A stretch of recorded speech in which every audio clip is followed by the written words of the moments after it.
big picture, Omaha 2025, that's, you know, when you look at it from a school and a student perspective, that's beginning of high school all the way through college graduation, 8 years. What do you think the future of education on a broad level could look like in 2025? Well, with technology moving as quickly as it is, it makes it a little difficult to speculate because who knows what'll come with technology. I think education, you'll see in some ways smaller. You'll see students in smaller groups. You'll see a lot more activity. Students interacting among themselves and other adults, more energy, more movement, more interest-based. I think you'll probably see a lot less emphasis on standardized tests and a lot more emphasis on do you understand? What's your competency level? Do you really understand? Because think of where technology is now. It's not as important, there's a role for it, for memorized facts, but very importantly, you need to know how to find information and how to problem solve.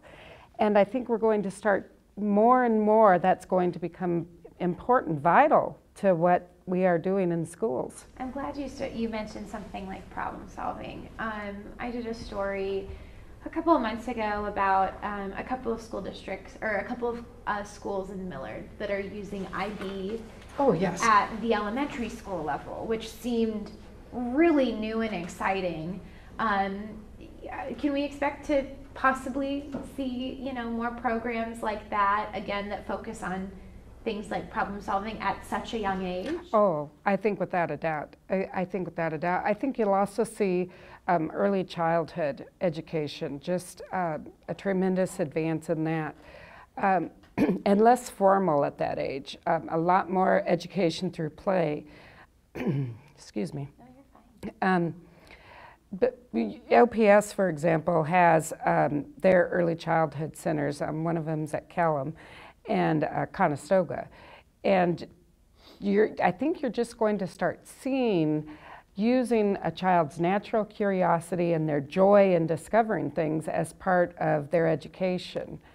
I do think we'll start seeing a lot more children entering into the public schools at younger ages, just because the benefits are so long-lasting. The benefits aren't necessarily, you know, instantaneous, but you see them throughout the rest of a child's life. I've even seen studies that indicate children who enroll in early education are happier as adults. They have greater success financially.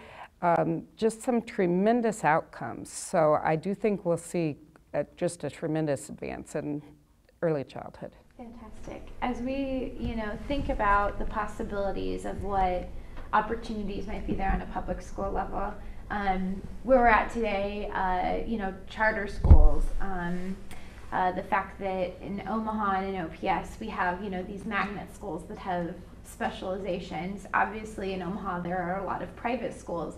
Do you see that continuing to be a trend, that there are tons of different options for, you know, any child or for any family when it comes to what school? Well, I think you'll see more of what Omaha Public Schools already has, which is a lot of options within one school system. And I think what you're going to see is more buy-in from people in the community as they realize that they are an integral part of this. And I don't think education's going to be so contained in a box.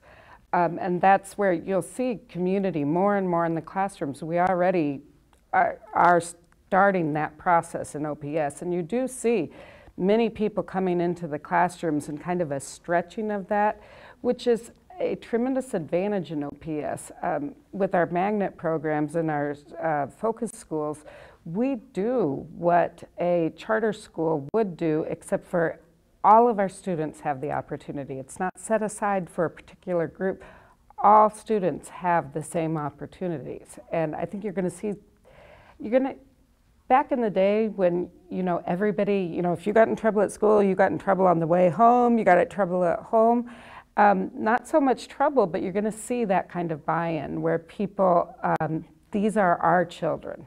I think that will be one of the effects